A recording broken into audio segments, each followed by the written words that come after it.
we have the hot topic. Okay, we have at least two people that were skeptical. Where is the business case for sustainability? So here we go. The business case for sustainability.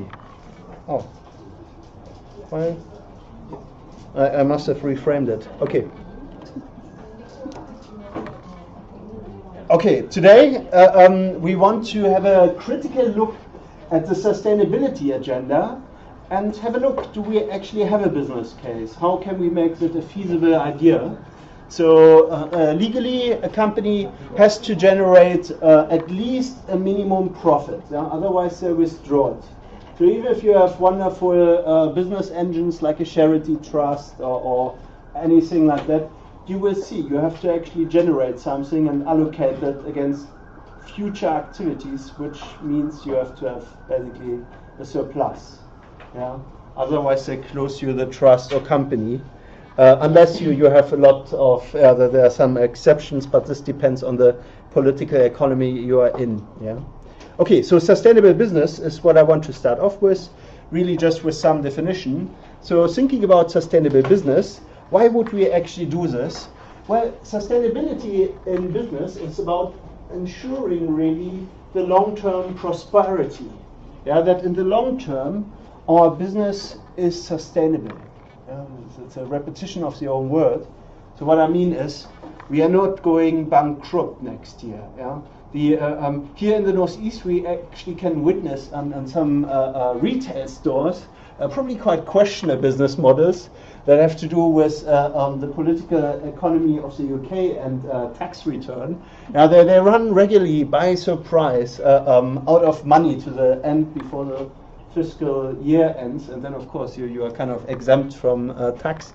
So this is of course questionable. So this is not what I mean. I mean long-term prosperity as running the business. And when we do this, we are contributing towards a wonderful community called economy. Yeah, it's a most charitable event. So I repeat once again. Yeah, tax giving is actually the most committed communal aspect in you that is kind of given to you by default. Yeah, luckily to you, where you can give a present, a monetary value to the people around you. Yeah? Often tax is not seen as such. Yeah? Certainly the tax office doesn't write you a thank you letter, like we honor your great contribution to society this year.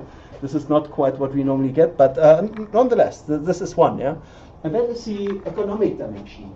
Yeah? Then we have as well the social development and our social coherence. We don't talk about it a lot anymore, but we have actually individualized with a lot of media our wishes. So we are all our own fighter in our luck. At least that is the narrative that we get given. Yeah, when you come as a child into the world, this is a general belief that many people grow up with. But there's of course as well our community. This is where stuff happens, right? Our local environment, our friends, our family. Yeah. The neighbor that cycles with you every morning to work, something like that. Yeah? He is another person that kind of helps, of course, developing. Oh, can you please scan in? The quicker you can do it, the better.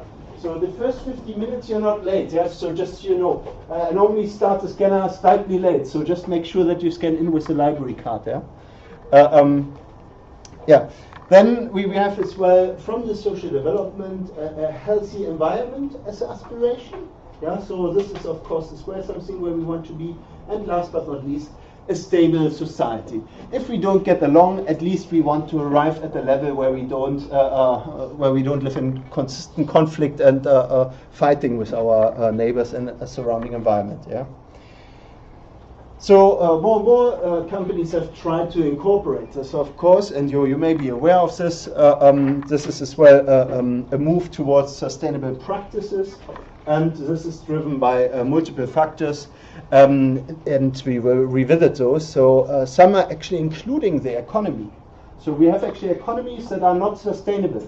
We know this for a long time. Yeah. So there are big questions. If you're producing something, how do you come actually up with a price other than the costs that you kind of made up in the first place? It's very difficult. Yeah? If you want, a company or a project is actually a small state where you make rules up as you develop your company. Yeah? And the same with a project. You may not believe me, but this is true. So So with this, we have arrived at factors including the economy being reshaped with different intentions. Yeah? In Germany, we have a weird debate at the moment. They say we shouldn't think about the growth economy anymore. We should stop growing. We should actually refine our economy and do better and greater products that sustain. Yeah? This is quite strange, that agenda. Yeah? But at the moment, we still have the idea of growing, but this often is based on engines. Yeah? So if your economy is growing on one resource, what do you do when the resource runs out? Yeah? Hello, yes. Make sure you scan as well on the scanner, wherever it is. So for example, I'll give you an example. Germany, let's pick again on the Germans. They had actually a flourishing coal economy, yeah? Coal and steel, and it stopped. Yeah, so they're not producing on that basis any more economic wealth. Yeah. So then you have stakeholder interest, and this is as well quite clear. So you can see that people generally prefer to be associated with a business that is sustainable. Legislative and legal requirements are as well more pressing.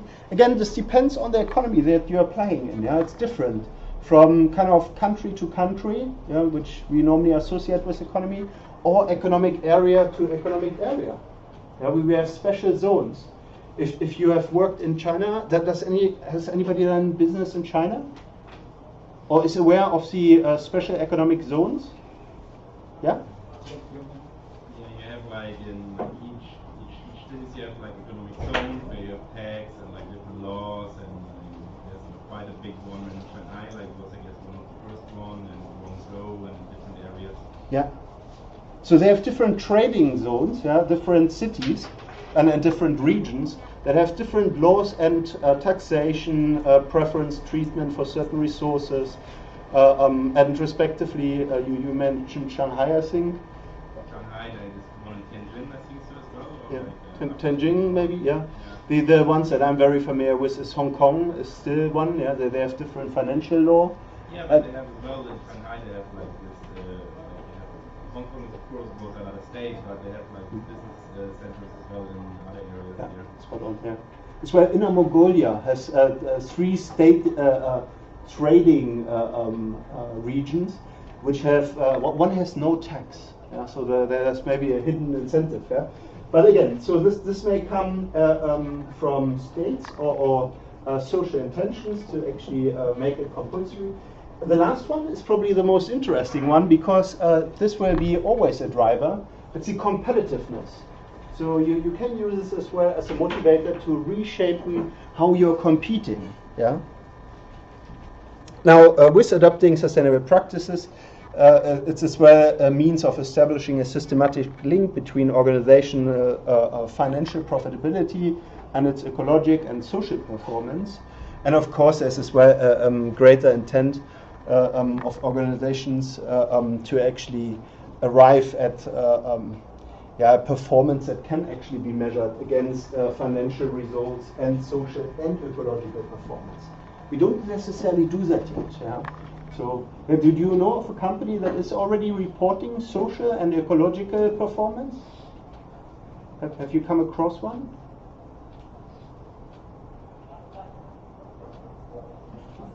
So when you say reporting, what do you mean? Yeah, so at the end of the year, in most businesses, you are asked, okay, how much is your return on your initial investment? Yeah, are you profitable or not? So then you can play around with asset values. Almost all companies do that now for the social and ecological impact. I think almost all, I'm not going to say all, but most companies I know do that. Okay, so which one do you know? Oh. No, it's that. Basically, take for example, the FA and Wembley Stadium. Yeah. They're always yapping about how they're the best stadium in waste management. Mm-hmm. Because obviously that's okay. Environmental. Yeah, very, very good. So this is one factor. So and this was FA Stadium. Yeah, Wembley Stadium, the FA and Wembley Stadium. And do you know who runs it? I forgot the name of the company. Okay.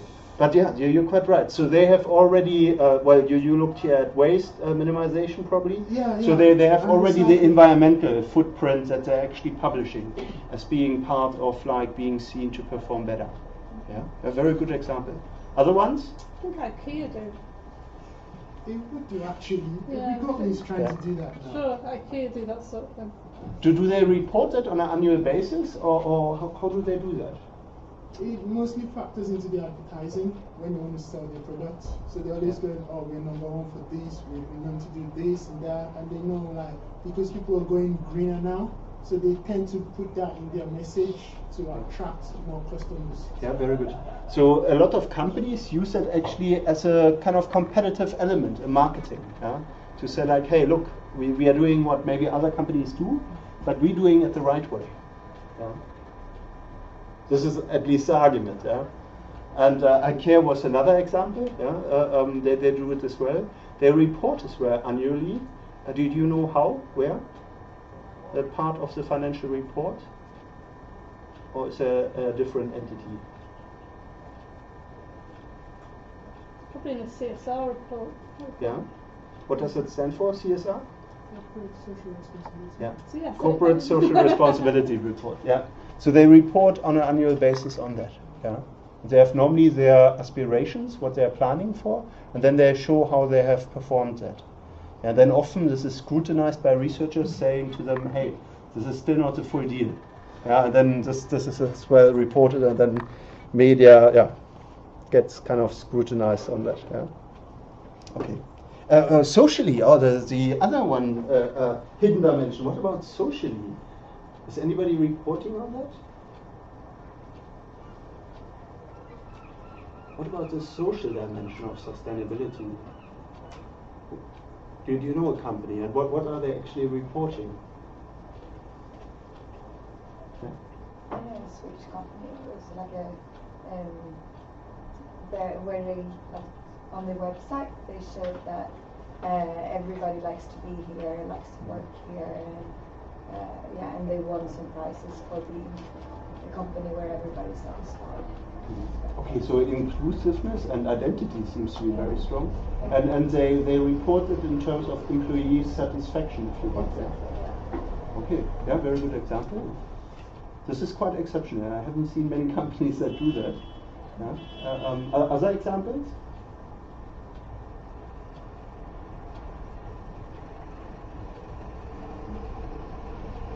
It's often, so for example here in Northumbria, we kind of have an equality report where you see that I shouldn't say we, so our HR kind of incentivize that everybody should get equal pay, and then we measure it, and it turns out we still are not equal. So that was actually quite telling. But the point here is that we have as well the statement of social sustainability on a company level, and for example the equal pay, we failed. Yeah?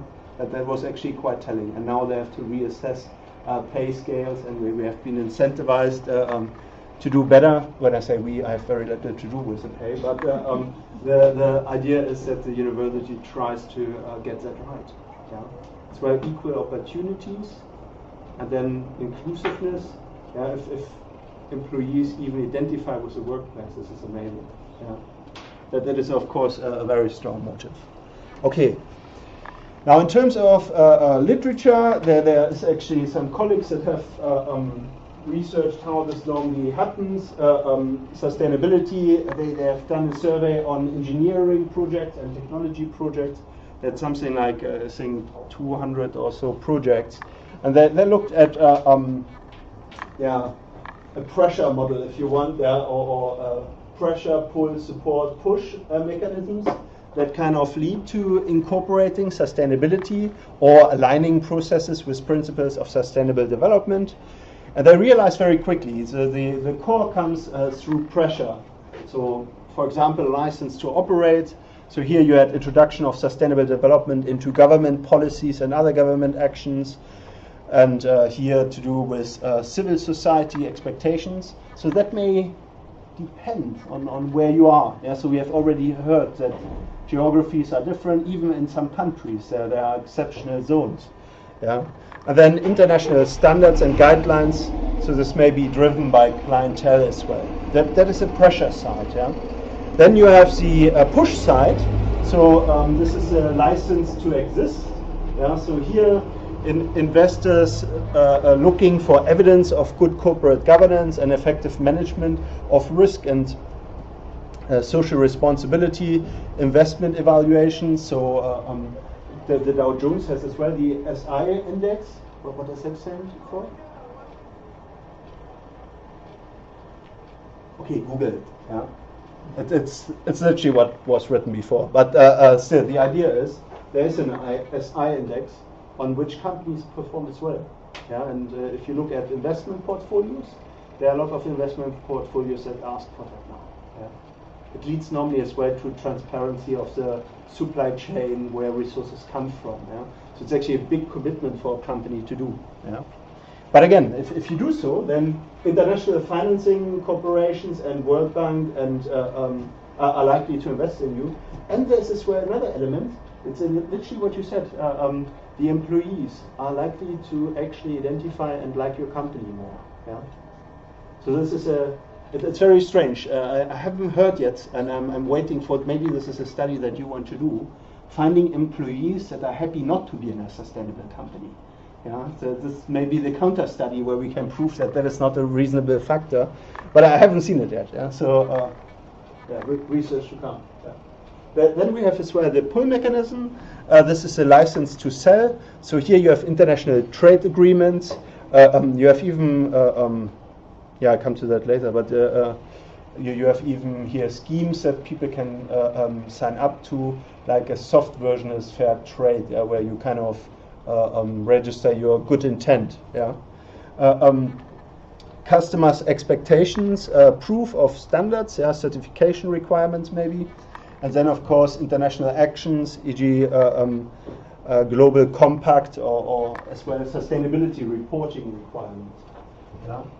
And then last but not least, it's support functions. So here, responsible care principles or as well business ethics. Yeah, but here we are going in a very wide field.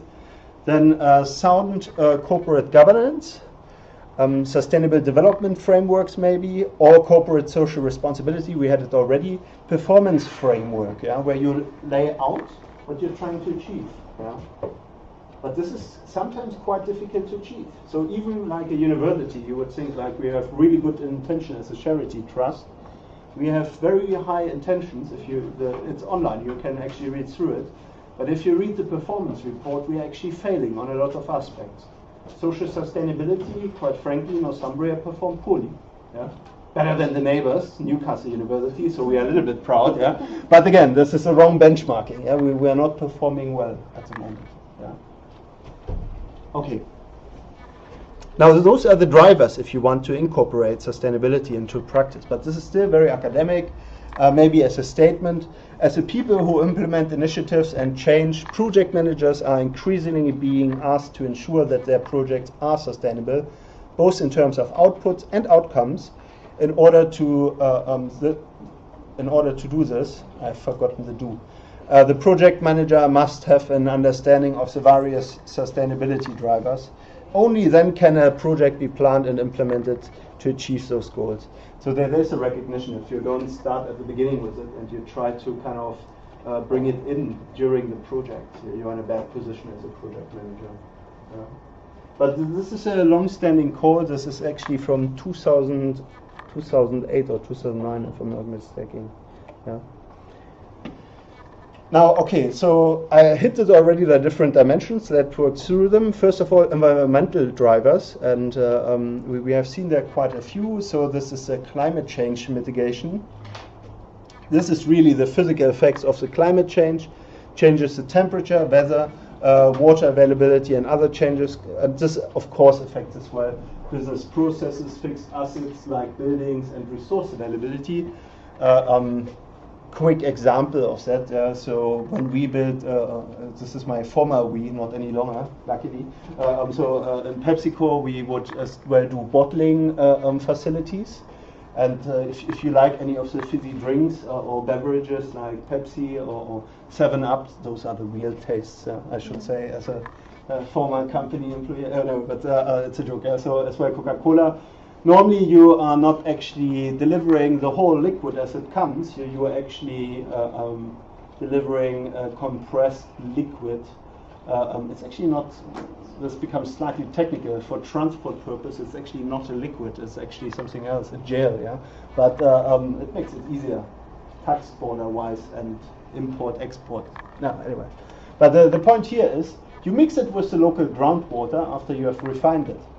Now, if you have a bottling plant like this and you actually source the groundwater, it's quite easy if you fill something like, if you're supplying to a city like Johannesburg or Cape Town, to actually lower the groundwater by 2 meters or so.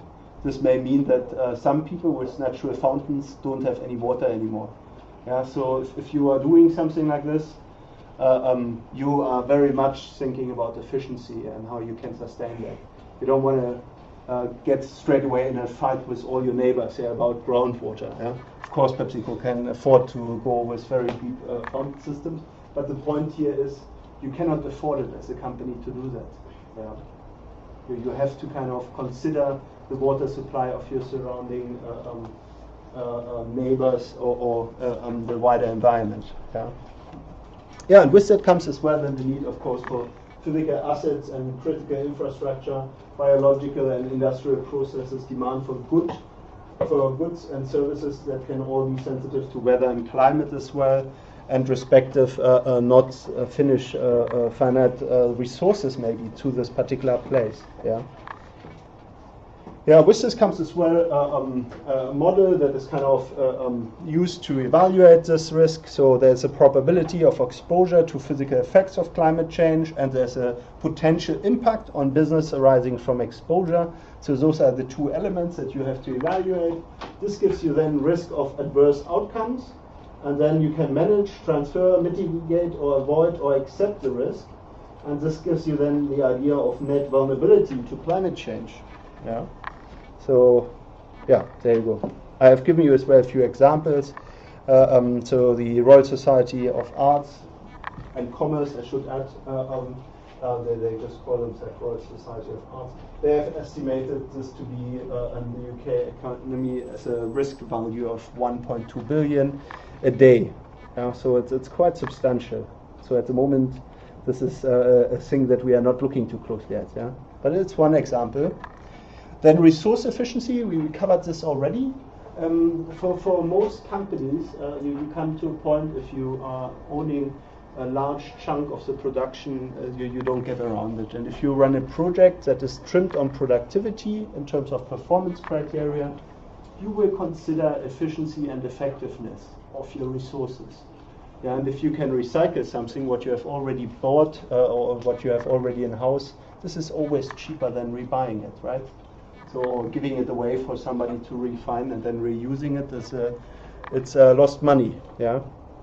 So it's a key driver. So all businesses can save money by using resources such as water, energy, and raw materials more effectively, and as well considering kind of waste management. Yeah, we had the example here with the. Is it still Wembley Stadium or is it FA Stadium? It's the same. It's Wembley Stadium, but it's owned by the FA. Okay. So same, yeah? Like the Wembley Stadium kind of aims for. Yeah. And forward-thinking companies already seeing the opportunities there and benefits of sustainability. There are multiple models. A very famous one is this one. So it's recognizing the secondary production and, in a way, the cyclic nature of waste and what we are doing with it as part still of our environment. Here again, it's estimated 2% of UK businesses' profits per year may be lost through inefficient use of resources, and UK businesses could save up to around 23 billion. This is again still the RSA webpage. There's some further theory from Iris where we have drawn out the models where they give you kind of a conceptual understanding of what is initially intended with resource efficiency. In your projects, this is of course specific to your use, right? You will have some resources that you can probably handle in-house because you're familiar with it, you have the expertise, and you have maybe other resources where you need external help, yeah, or where you're looking for somebody that can use them useful. Yeah. Shall I give you again a weird example from my past? So this was one where we won a contest from the potato plant. We built a starch recovery plant, yeah, and a corn recovery plant, which is basically a hydrocycle. So you shoot the wastewater with a starch. If you have ever cooked potatoes, yeah, or any rice, you will have the same experience. The water looks milky afterwards. Yeah? This is of course because you have fine starch in it. But everybody that has as well had the interest in brewing their own alcoholic delights, I don't encourage this, but if you have considered this, then you will know as well that these starch particles dried up and used as a basis for your, we call it making alcohol, yeah? Will be a very useful resources. So in the end, we basically filtered out the potato starch and sold it to some people to do with whiskey. Yeah, and the corn starch we could actually sell as a product for feeding chicken, it turns out. So they are always, if you have resources like this, think about it. Sometimes it makes actually sense for you to recycle it into a product that you can sell on. Yeah, this recycling plant, which was 2 hydrocycle, it's a turbine, yeah, that twists very quickly and kind of presses out kind of the water, and then in the middle you have kind of the starch falling down. Yeah, this was something like 40,000. We had that back in 2 weeks of running the plant. Yeah, so this is kindergarten mathematics. Yeah, and we got like wonderful paychecks as well. So as a project manager, it's a bonus as well. Yeah. But again, you need to sit down and evaluate those things. This is a key point. Yeah. Then as well, environmental proactivity. Here you have external drivers, so it's again a model to kind of conceptualize this and come to the nitty-gritty part of applying it. So first of all, it's an important distinction among environmental strategies that firms can adopt involves the degree of which they can be more or less proactive in their approach. So here you have again the external drivers, the regulations, stakeholder pressure, maybe internal drivers. And here, economic opportunity is always one. Even if you have a client that is not so interested in sustainability, this is normally what sells it directly. Yeah? And maybe ethical motivation. This is again good for everybody. And you see the internal drivers may lead to more voluntary-based behavior, and then external drivers may arrive at more imposed behavior, and respectively you have corporate environmental proactivity that kind of comes out as a consequence. So environmental proactivity policies reflect the firm's internalized voluntary commitment to the natural environment and typically requires the firm to accept an environmental leadership position. So this is often as well very visible then. The key practices might include planning such as decision-making based on environmental management systems, matrices, employee training, and explicit environmental planning. Primarily, organizations may choose to adopt an environmentally proactive stance to satisfy the expectations of stakeholder groups. So this seems to be a driving pressure.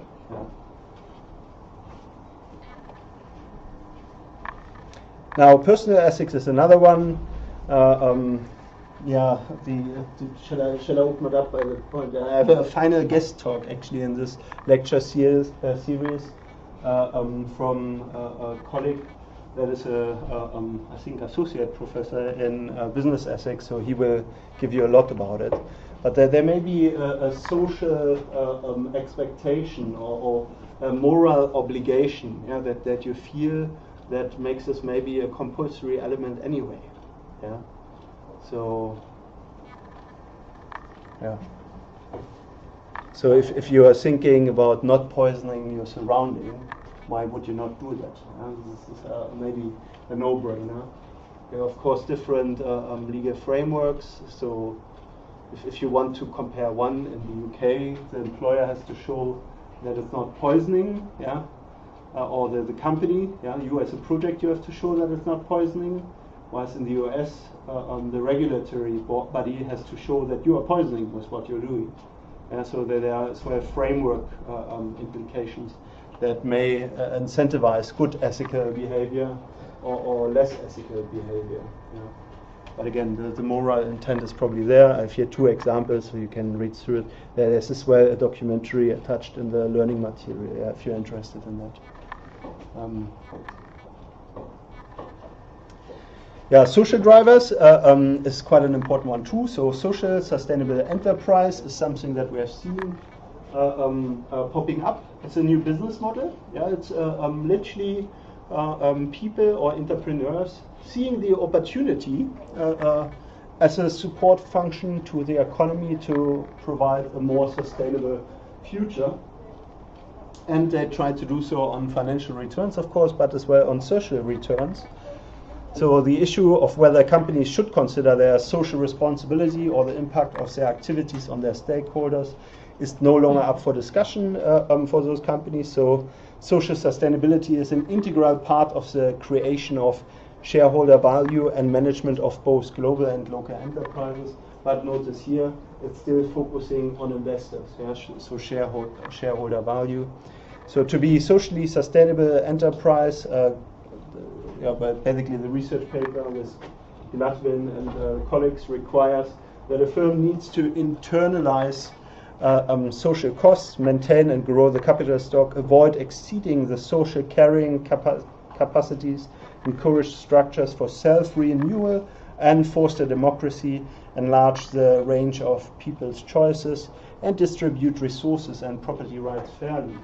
Yeah, so just think about it. Yeah? In my company here, foster democracy, we clearly haven't done that. Yeah? There's a clear hierarchy of decision makers. Yeah?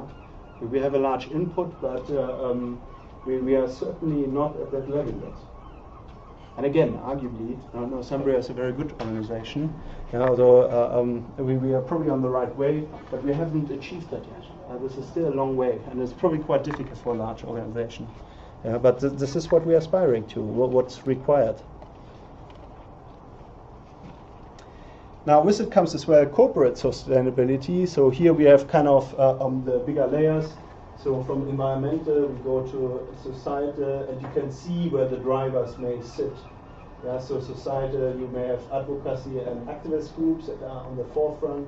Then the communities themselves on a kind of recognition basis, and government and regulators that probably act on the former two, but then as well influencing non-profit and NGOs. The media is a very strong mediator. What is actually perceived as being sustainable? And then raters and rankers, so people that evaluate it. That's why we academics with our concept there. And there are of course many more. Economically, it's a tricky one. It's an implicit one. It's the customers. What the customers buy. It's what you buy. Yeah, and sometimes it's as well the platform basis. So do you actually have the choice to buy the right thing? You know, maybe the shops are not giving you the option actually. Yeah.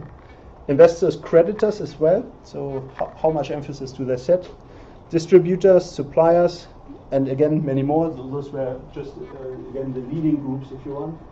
And then organizationally, this is internally. You may have as well the employees, managers that kind of embrace it or do not embrace it. Yeah, stockholders, unions. Yeah, if you still have them.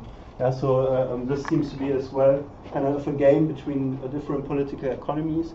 In Europe and Southern America and China, still a little bit unions. The rest of the world, so it's kind of a mixed message approach, yeah, to say the least. So not so much represented, yeah, and decreasing consistently, which is interesting. Yeah. Now, when you come to a further step, now this is kind of coming to a more elite understanding, if you want, on the social side. And then we are talking about corporate ethics. And here, corporate or business ethics is a form of applied ethics or professional ethics that examine ethical principles and moral or ethical problems that arise in a business environment. Yeah. I've given you as well a scenario, actually. So have a look here. You can, it's a kind of self-assessment tool from MIT, and it's very, very simple. So don't be too upset if you find out that you would rather kill animals rather than the family of children. Yeah. So it's a very dual tool. Yeah. But if you work through it, you can see maybe trends that you were not aware of. So it allows you to kind of come to an ethical understanding where you may fit in different ethical approaches. Yeah. It applies all aspects of. Sorry, before we go very linear on with this, what ethical levels are you aware of? What are ethics? Have you come across it? And I am not pronouncing it right either. That is probably another dilemma. But what do we mean by that?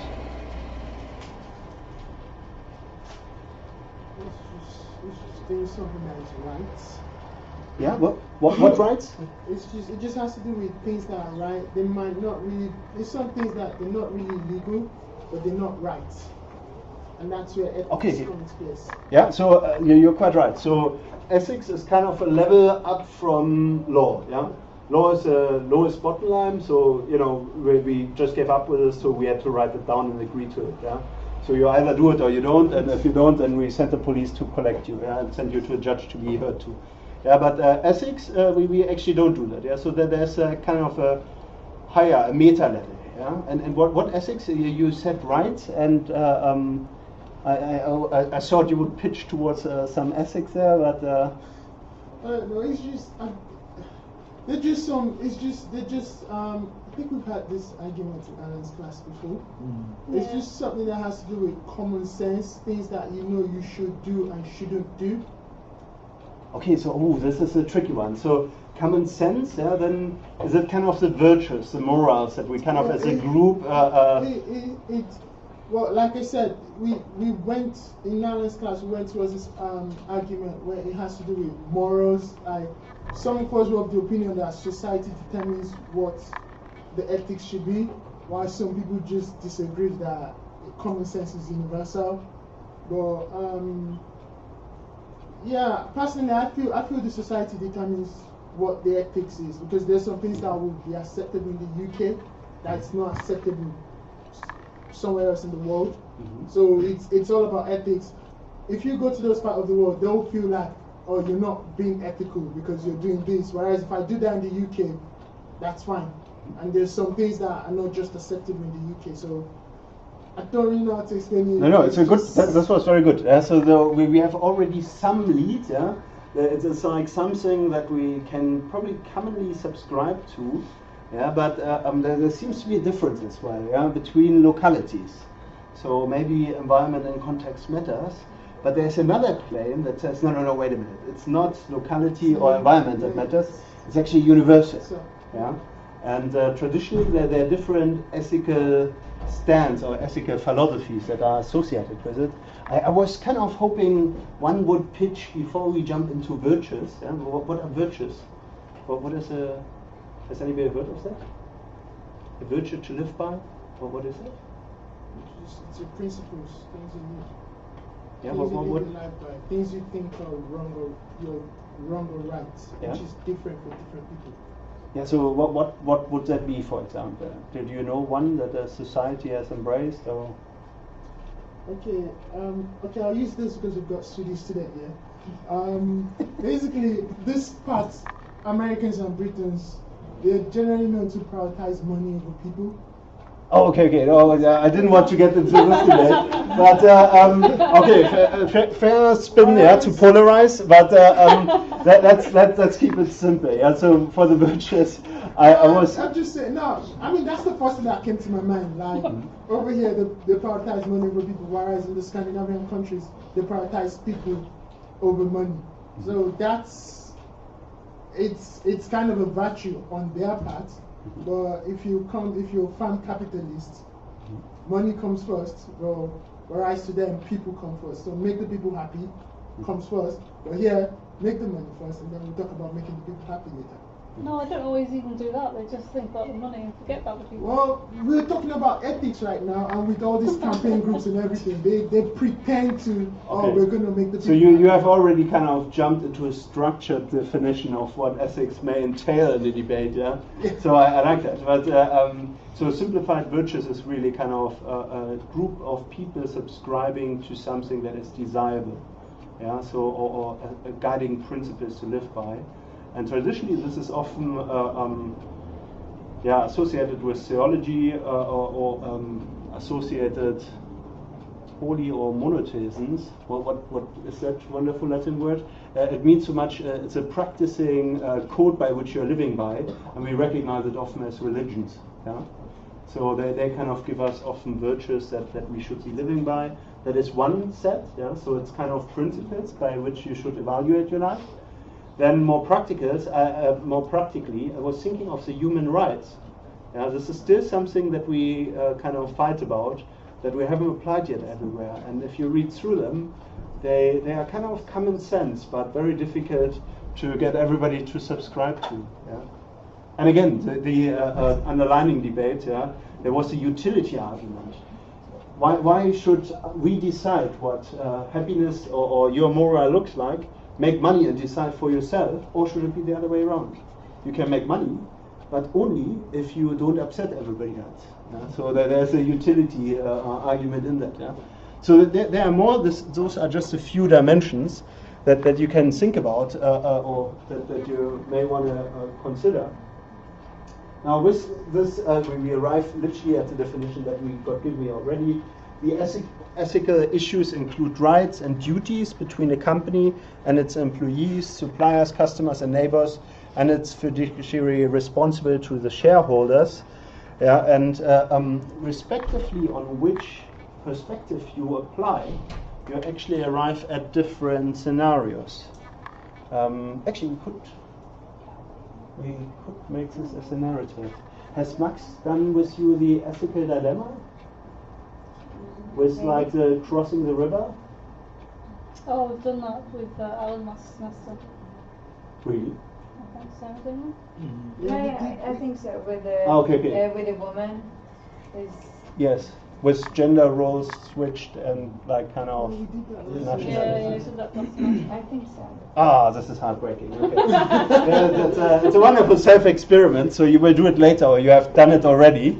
Yes, so not a problem. But if you remember that is literally, and probably you did that unprepared. Yeah, but it's actually quite interesting to consider the ethical perspectives, and then consider, like, do we plan before principles, or do we make it contextually, and then consider human rights? Okay, how do we kind of prioritize this? Yeah. This becomes actually quite tricky, and depending on your spin, you create dilemmas. Yeah, and those are of course interesting ones to study. Yeah. Then of course with this comes as well issues concerning relations between different companies, and including hostile takeovers and industrial espionage. Yeah. That's the hidden other dimension of knowledge sharing. There's of course knowledge leakage. Yeah. Which, what does that mean, industrial espionage? You heard about the Chinese guys in Canadian National Resources? He was in oil sands in Canada, hitchhiking, and he lost his car or something. And he's done this espionage in oil fields there. Okay, so what was he, what does it mean, Basically, espionage? he spends about 2 weeks there, try to get too much photos and get as much info as he can from the employees there, then flew back to China. To do? Yeah, to apply it in their company. Okay. So it's the idea that you basically go and try to capture knowledge about processes, technical information that you then exploit. And mostly use it against the owner of the information. The what? It mostly involves using that information against the original owner of the information. Yeah, so potentially competing, yeah, and then undercutting prices or elements like that. Yeah. Now you have to first recognize for that we actually have a private right on knowledge. That is actually quite surprising. This is a very new idea. Yeah. It was an old idea, but we had to reinvent it more recently again. Yeah, so we have kind of commodified knowledge, which is a very strange thing if you think about it. How can you commodify an idea? I myself worked as well for a company like this. It was actually so bad so that if we had a really brilliant idea, so you can patent it and make it a commodity, or in many cases actually research and development organizations, we wouldn't actually write it down, we would just keep it a secret so that nobody could look into it. Yeah? And then the espionage becomes actually really interesting, yeah? Because there you may find things that haven't even been patented yet. Yeah? And then whoever patented first, he has normally the royalty. So there's an implication there. Okay, today most of major corporate websites lay emphasis on commitment to promoting non-economic social values on a variety of headings such as ethical codes, social responsibility charters. In some cases, corporations have refined their core values in the light of business ethical considerations.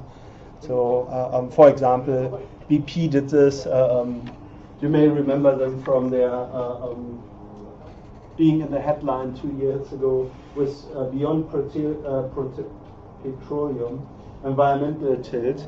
So they kind of wanted to emphasize that they are trying to shift away from the pure shareholder-driven profit margins to being a more responsible player and being seen of raising their standard.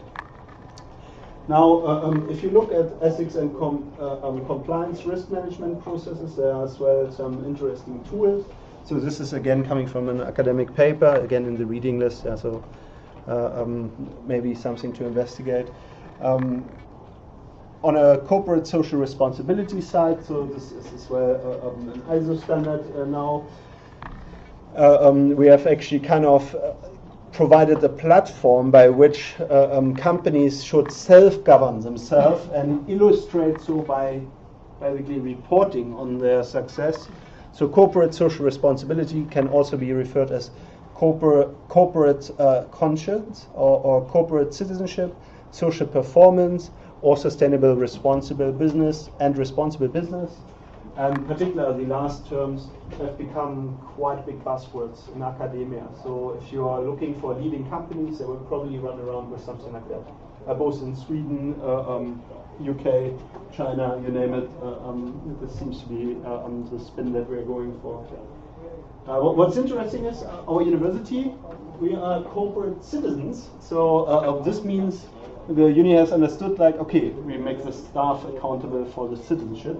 So I too will be evaluated actually on my citizenship as being a social and corporate citizen of my university, and we have criteria that we're performing against. Yeah? So for example, counterintuitively, I shouldn't give you printouts. Yeah? So I should always stress that we have the resources electronically available. So the code of conduct is actually quite hands-on for us, but again, we perform against it, so it's evaluated by peers, respectively. The impact and insight is given in the same level. Yeah. It's as well a form of corporate self-regulation, integration into the business model. I had that already. The process is really aiming to embrace responsibility, both for company actions, but as well for the individuals to kind of become more aware what we're actually striving for. Yeah, so there are some values underlying that we are performing against.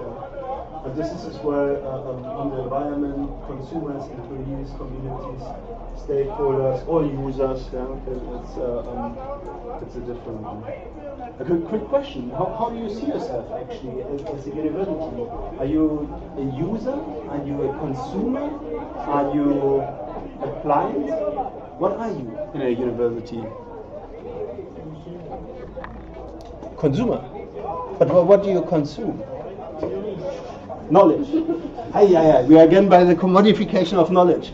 You consume the opportunities. Yeah.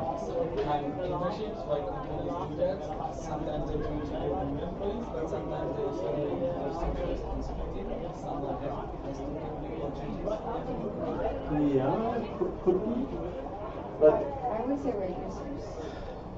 users. Yeah. So the spin To was users, you also consume resources anyway. yeah, but you are users of the education system. You know, you have here time to investigate what you are interested in. Yeah?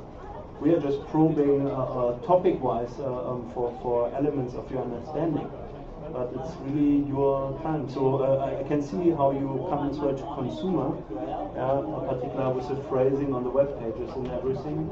But I think the healthier underlining is users, right? There's a kind of client here, aren't they? Yeah, client, yeah. So we treat you as a client. We ask you for customer satisfaction, and so we ask you as well to come to a meeting, I think, in a week, and send your representatives or come yourself to give us feedback, what you want more, what you want less, what we have to stop, something like that. So there's a different focus. So actually, if you look at the setup, there are competing logics really when it comes to that. But the most proactive is probably a user, because then you utilize as well your self-centered learning. Yeah? If you're a consumer, this is dangerous. This assumes that we know what you should know. Yeah?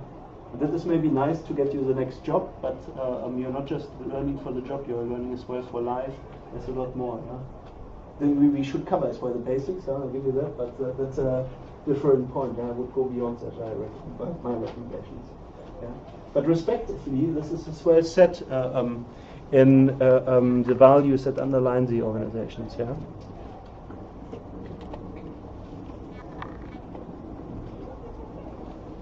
Now there are, of course, economic drivers that make a lot of sense. Actually, I spent a whole lecture next week on project sustainability and examples of how this can be achieved, where potential hooks are for tools. Yeah.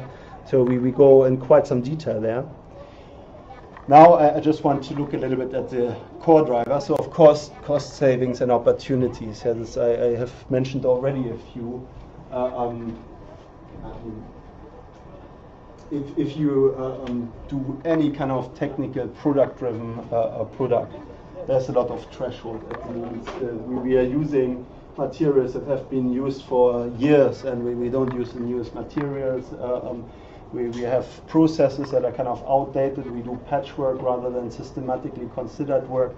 So this is just a few. But the core idea is you can drive down costs with sustainability at any project really. So return on capital, including operational efficiency, workforce efficiency. I don't really like the term. So you can do actually Sweden does it, right? They have the 6-hour day, right? No? Yes? Is this in my head? They said it was wrong. I asked someone, but she said it was wrong. It's no more 8 hours. Because I saw in an article that Britain should convert to 6 hours. It was like when we had Wrong media again? Yeah. I think like some part of the I don't know. They wanted it, but like just a small part of Sweden wanted it. Yeah. So Okay. no, not at all. It's 8 There are hours. companies that try. They're trying. Yeah. But it's running at the moment, right? They do it, they Is that not Gothenburg? It's not like a rig, like all companies doesn't do it. No, but it's a huge cluster in Gothenburg, right? No. No? But it's like Oh, I'm disappointed in now. healthcare. Yeah. Healthcare.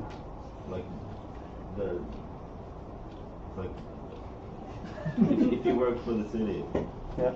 in some places, yeah. Okay, so And public But service, it's yeah. not like, Although it's good. And I heard like big companies that tried it to make it more efficient when they work, like try to get people to work harder and do 6 hours instead of 8 because you try harder for 6 hours.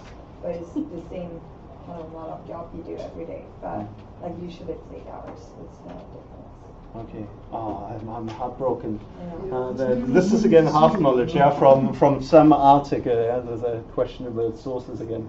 Yeah, but the idea, but being that you basically drive down that the hours spent at work, so you have more time to spend hours at leisure. Now that creates a huge dilemma. So if you have seen it in extreme cases, if you have a work society and you stop work and then say, like, okay, you have it now for leisure. Here, take money. It's not a problem. Just enjoy yourself. You create actually a vacuum because nobody knows what to do with the leisure time. So there's actually an irony that you have to think as well about the organization of the leisure time. Now that sounds very planning oriented, but even if it comes to the individual level, what you want to do, you actually have to consider that. Yeah.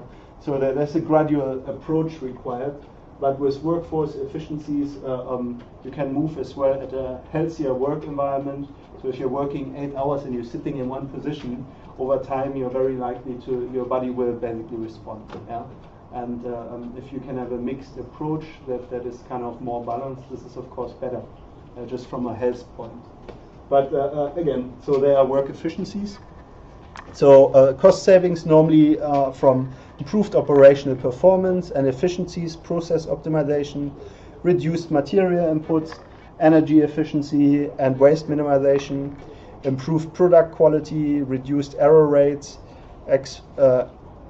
expedited permitting. So it's a, what did I mean by that? Expedited. I've lost the word, doesn't matter. So expedited permitting and improved relations with regulators. So you come to a stage where you can actually show that you're on good practice rather than just having the red tape. Yeah. Actually, I've written that as well, right? Yeah. Relations with regulatory agencies leading to less red tape and scrutiny, and bottom line cost savings through environmental operations and practices. Water and energy efficiency, less raw materials needed. So again, if you are building your little small house, you can do so by using each brick rather than like ordering large quantities. But this is a weak example, so there is of course a threshold that you could even go further. Yeah. So generating growth as well, including new markets, new products, new customers. So if you think about it, there's a branding element. Yeah. Once you start doing sustainable as a brand, or you can show that you are performing better than others, then you have actually created a specialist market. And if your market takes over another market, you're the winner. Yeah. And we are back at the definition that we had last times of the sustainable business competitive advantage, where you have taken over everything. That's a monopoly. You shouldn't strive towards that. Yeah, but there's a hidden intent somewhere. Yeah. Now, other mediums maybe increase revenue through learning and innovation. Sustainability helps to identify new markets and price premium opportunities, and it enhances ability to gain access to new markets and market shares through exposure from sustainability approach. So even if you're the most cynical engineer, and you are just on the technical side, you can see that for Airbus, for example, reducing the wing and optimizing the material usage versus wingspan, things like that normally are, I think, in advanced mathematics, a volume problem with determinants and integral mathematics, if I remember correctly. So being actually sustainable. You're reducing the material used on a wing, and at the same time still deliver the same function. This is normally associated with value engineering, but again, this is kind of part of the game. Yeah. Okay. Sustainability and investment, has it changed the behavior of investment? So initially in the downturn, and this is here talking about 2008, although the data is actually partly from 2007 already, so there may be a hidden incentive somewhere, but they pointed very clearly out that there was a very low interest. Only a quarter of the companies was actually looking at more sustainable practice. The rest had really no change, so a third. And then a lot of them wanted to decrease it actually because they had found ways to do this better. In 2010, they already kind of changed. So over half wanted to increase their visibility and sustainability, and as well respectively invest. And 34 were still kind of sticking to let's not do anything about it, and 3% wanted to decrease. Now when it comes to the planning, you can see even the pessimists in 2010 were actually starting to think about changing. So almost 70% expect the organization to step up investment in management of sustainability over the next year, and this has even increased more, so even at the university level we are now very aware of it. Now there is as well a value creation argument to be made. This is kind of focusing on shareholders. As you can see here, total shareholder return. I'm not sure that that is a good way of thinking about it. But if you are a very pessimistic person and you want to see, okay, how can sustainability actually create value for me? So there is a margin improvement with pricing power through a stronger brand and greater pricing power basically, then cost savings, the efficiencies, we have them already. Then as well kind of the employee and recruitment and engagement, yeah, so getting actually top people that are actually on the board, that are curious about it. This is of course another driver. Yeah? So this can lead to margin improvements, and we have the revenue growth, so improved customer loyalty, lower rate of churn. Yeah, so this may actually give you a greater market share respectively, and of course enhanced ability to enter new markets or even to provide a new product. Yeah? More potential sources of revenue is another one.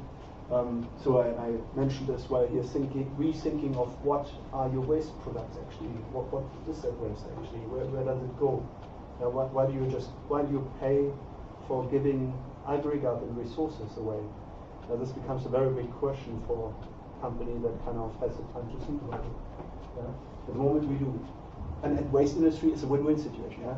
You get money for picking it up, then you kind of shovel it and sell it on, and you get again money. Yeah, so that's amazing. Yeah. But anyway, this is an entire different story. Yeah. And then you come as well to the valuation multiplier, which is a risk premium. So you potentially have as well an eye on future risk, future legislations. Yeah. And you can have as well cost of capital going low, of course, lower cost of capital and greater access to capital financing and insurance. And arguably this is then a win-win for the shareholder. Yeah. Now there is as well the competitive argument. So here you have the competitive advantage.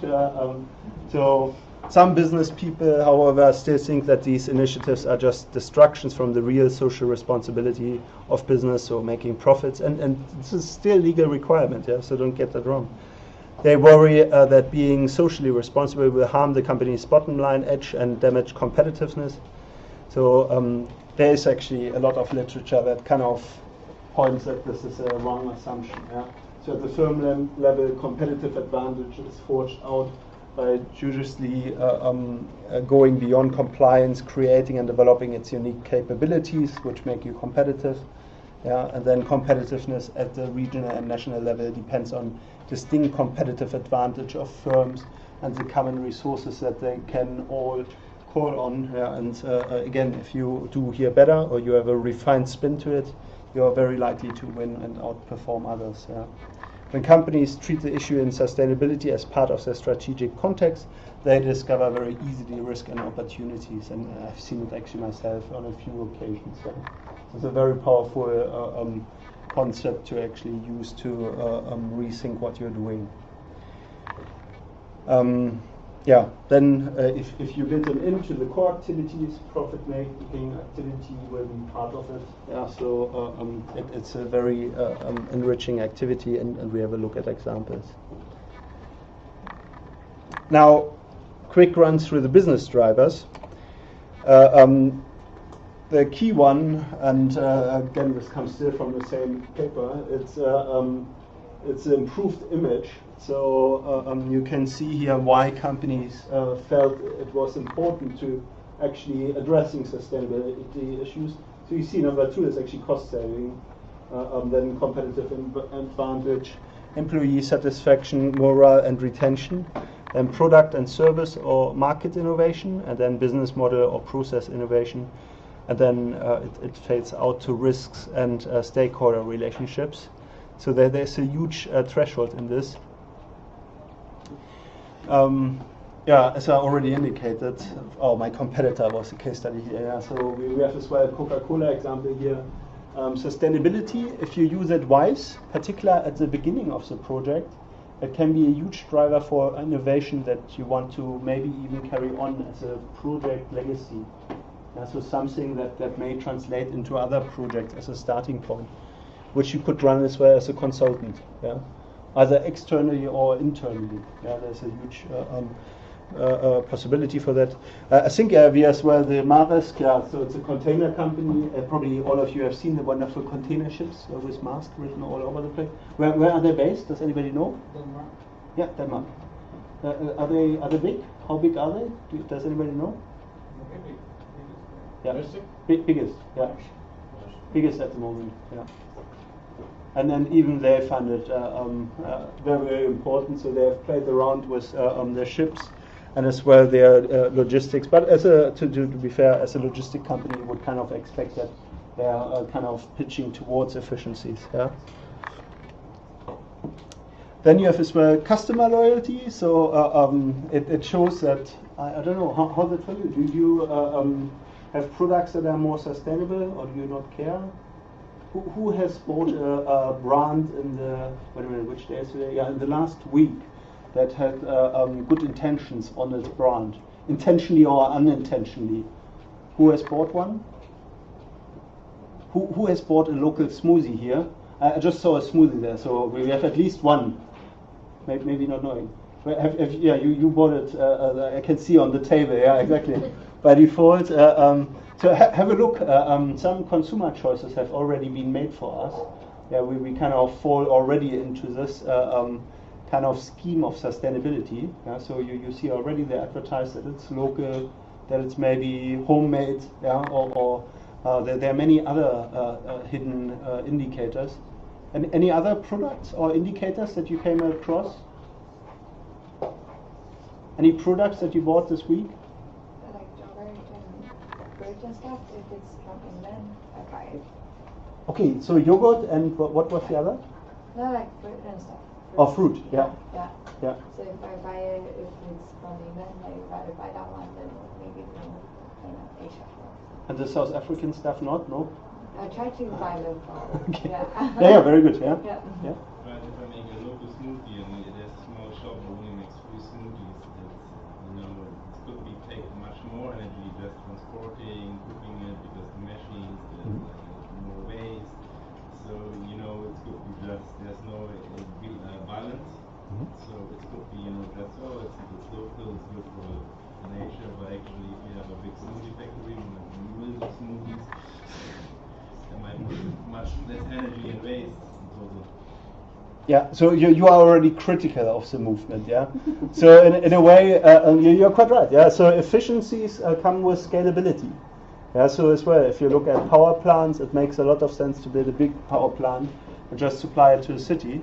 This is the engineering efficiency, yeah. But at the same time, if you look at local produce, there's a threshold, yeah, where you try to probably incentivize local business, yeah, to actually subscribe to respective mechanisms, yeah. Now again, so sustainability provides an opportunity to develop customer willingness to pay increase or premium. So are you as well happy to pay a little bit more for that, for the product? Yes? So some people not. Some people are no. Yeah, so there's a big question. I feel as well the example of Body Shop, and this is just an example, but McKinsey basically summarized it. So there's a strong trend towards people wanting to or being willing to pay more, yeah, for the perceived sustainability brand. And that you have a big, yeah. You also think like human rights as well. Like if you maybe buy clothes, for example, like quite cheap, a store, for example, and if you buy maybe just in a more branded store or something, they actually had a better production, better circumstances. They also pay for the human rights. If you look at it, it's not only about the brand. Maybe someone should. Yeah, you're quite right. Explain, but Yeah. So like you're spot on. Yeah. So this can be as well social sustainability. This can be as well economic sustainability. Yeah, and respectively as well environmental sustainability. Yeah. But then if you look at the likes of like Nike or Reebok or traders, I mean, they're charging a portion, but they're having kids doing the work and stuff like that. So. Okay, so this came through from the media, and the big question was that a lot of the brands, it was actually invisible. So there was a strong move actually from kind of, it's really the whole kind of clothes industry and even retail. It's the bigger brands. Yeah. So it's really good to go to those brands that not that big as they can afford to have those kind of things in China or whatever. The bigger brands that are actually say not good for no one else. Well, so this is there are different criteria, yeah, and this becomes a big debate. So actually, manufacturing on a big scale is actually energy-wise and probably environmental factors that are even supportive of large manufacturing, but it may really undermine social and, if you want as well, dare I say, it undermines certainly economic distribution. Yeah, so it will make it more unequal. Yeah? And this is certainly something, if you're interested in this, there is actually quite refined literature on that, which I have later on, particularly the role of the customer on the supply chain. Yeah, so we had a few examples. So unethical behavior from some brands, there's a systematic behind it. So what we see as unethical is already an implicit will of embracing our political economy on other political economies. Yeah, does that make sense? So if we think that children shouldn't work in an explosive cotton factory because we have saved money on the filters, this is probably from a moral point quite a sensible thing to do. But if you believe in a market, so demand and supply, then you have certainly a company owner that has found people that want to work and are underage. So all I'm saying is there's a recognition that we have different political economies. Yeah? So the argument has to be as well on eye height or showing actually a level of, so can we just embrace the highest standard? Is that possible? This will be actually quite tricky, and you will potentially lose a lot of stakeholders. Yeah? This is actually quite difficult to kind of simplify. So what's important to realize is that economies have a huge political framing. Yeah? And then I suppose I don't want to dive too much into this. We have debates to come on this, where we consider actually can this aspect of the business can it actually be sustainable? But it's an interesting discussion point. Yeah. Recruitment and retention has as well really gained from sustainability, if you want. So the employee interest in sustainability, according to the survey, was very high and made people go to the company or stay. Yeah. So what is the turnover in the UK? How long do people stay at companies, average? And we're talking here of the UK labour market, considering a flexible labour market. Yeah. So how long do you think people stay by average in a company? 2 years. 2 years? Yeah, it's not too bad. Yeah. Higher estimates? Slightly higher? No, I think it's 5 years, but that's for the more permanent rooms.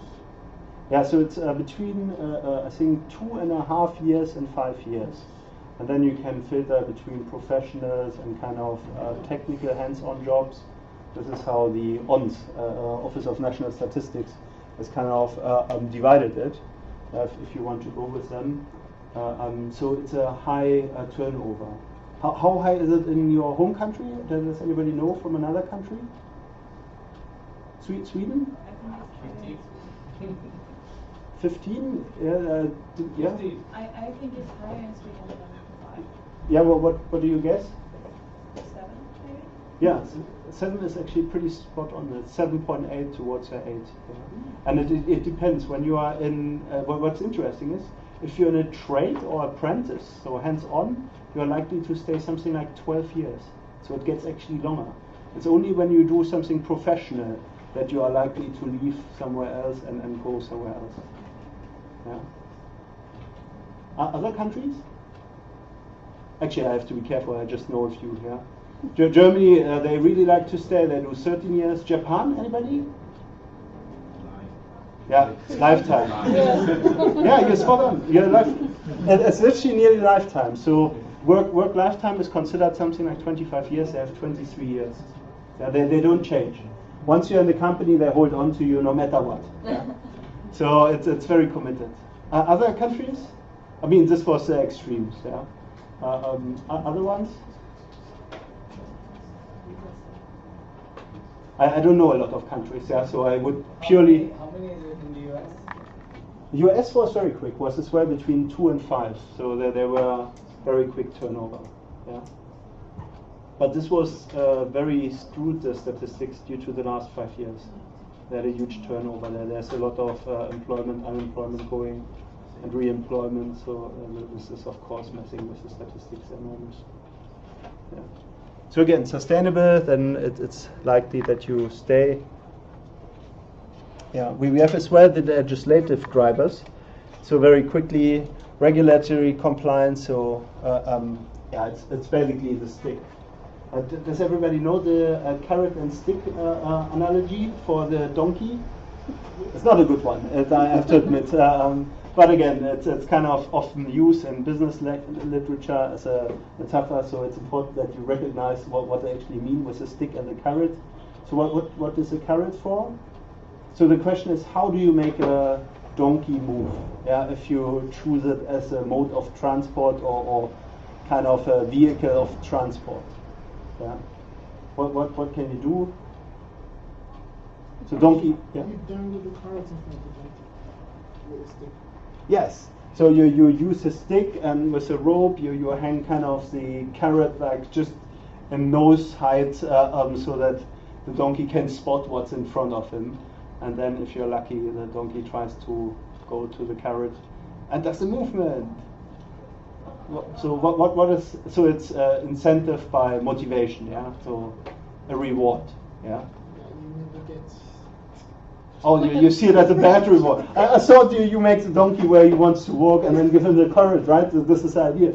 Okay, you need more than one carrot if you want the monkey to, the donkey to come back afterwards, right? So there's an implication there. Now the other option is the stick.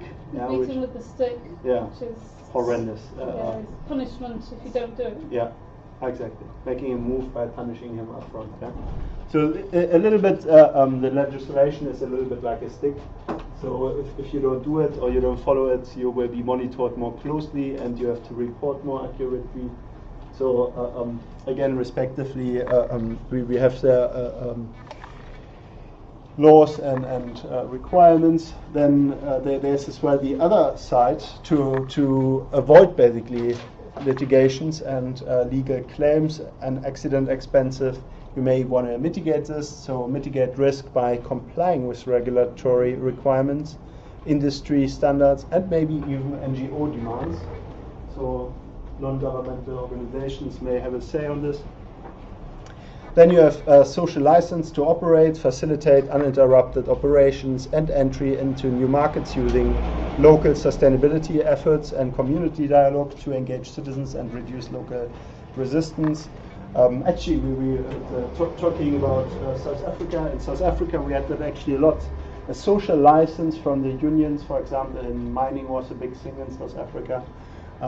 Still is actually, to be fair.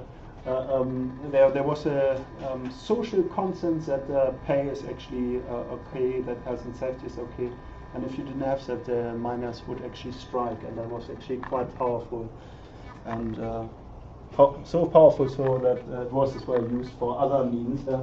So there are a lot of political dimensions in the economy if things like that happen. But yeah, still. That is, if you achieve that, then you reduce, of course, local resistance. Then there's as well supply chain security, so secure, consistent, and long-term and sustainable access to safe, high-quality raw materials and produce products by engaging in community welfare and development. If you look at any of the hundreds of Aldis that are springing up at the moment. This is based on long-term contracts with farmers that they have completely undercutting prices from companies like Tesco, Sainsbury, because they do it on a package basis and basically let the farmers compete, which Aldi doesn't. So they kind of commit to one farmer and say like, okay, we buy everything that your field does for the next 10 years. We give you the rate here. You will probably charge that in 4 years, but you will fix that for us for 10 years. And then you have, of course, a different motivation to kind of work towards that. Reputational risk, avoid negative publicity, boycotts by addressing sustainable issues, and cost avoided by minimum business risk and improving safety, including regulatory risk. We had those already. Now there are as well voluntary schemes. So you mentioned as well some, so going local rather than in the big global supply chains or the big brands. So there are a few. So organic farmers, you probably know the energy footprint. So this is kind of European standard, which the European flag indicates. And then we have as well fair trade and other ones. I mean, this is just a selection to give you the idea. This is kind of voluntary schemes where you can outperform maybe other competitors. So here as well at the university, we kind of have the coffee shops, and we basically compete them out to potential hosts that want to run them, and these brands matter. So if you want to run a coffee shop here, then you better get those brands. And if you get them, then you can have your own coffee shop in our university too. I don't know if anybody is motivated by this, but it's an option. Now there's as well a correlation. Well, I say correlation. We illustrate it here as a correlation between the environmental standards and competitiveness of countries. So national economies, if you want, or political economies, as I have said earlier. So this is here World Economic Forum. So treat that with care. It's although they have high claims, the data is not always consistent. So one dimension being here how much they actually regulate, and for the environmental impact, and then on the other side the current competitiveness factors. So if you're here at 2, this is the highest value. So be aware this is like basically 2 times what's expected, and here at the lower end there's actually no regulation or a regulation that is counterproductive. And you can see with Finland, they are leading, they're ahead, and then we have El Salvador or Bulgaria that kind of make the end. But you can see El Salvador is a lot more competitive at Bulgaria. And on the top as well, you can see Finland is the most competitive versus countries that may do not so well, like I wanted to make the case in between the US and Finland, but the point is they are similar competitive, but US is less regulated. Now, this year I actually had a look yesterday if they have the same index in again to make kind of a 10-year comparison. But sadly they've switched that now, so the environmental regulatory has disappeared and has been switched against pay equality, which is a very important tool, but sadly not the one that they had 10 years ago or 16 years ago, really. Okay. We run far over time with this session. I'm really sorry for that, but we had some good discussion. So what I want you to take away is there are different drivers that make sustainability a core idea really to be implemented. So there are the environmental drivers, social drivers, business drivers, and economic drivers, and legislative drivers that make that really a topic that you should consider very carefully and study and try to understand and come to terms with. Next session we look at the project drivers in specific as well. So that will be a part. If you enjoyed like particular aspects, or I noticed she has left now, but there was a lot of passion about local economies and kind of local supply chains and seeing where your stuffs that you have is actually coming from, how it's made. There's a strong case for that.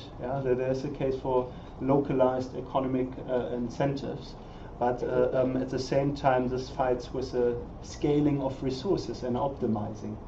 So that is a big chestnut. So there's some good literature for you to read. Some is old, but has the core points really in it, and I encourage you to investigate this further. Okay, any questions so far? Sorry, this was a massive run. I run slightly over time there. Shall we?